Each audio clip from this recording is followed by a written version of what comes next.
मैं आ चुका हूँ वडोदरा में एसी रिपेयर करने।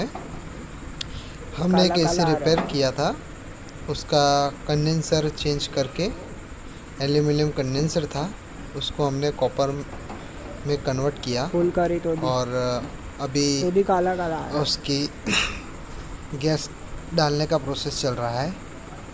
तो सभी टेक्नीशियन से निवेदन है कि आप काम करें तो संभल कर करें, क्योंकि कई कबार क्या रहता है कि फटने के एसी फटने के चांसेस ज़्यादा रहते हैं। इसीलिए भाई सभी टेक्नीशियन से गुजारिश है कि संभल के काम करें। चलिए मिलते हैं नेक्स्ट वीडियो में।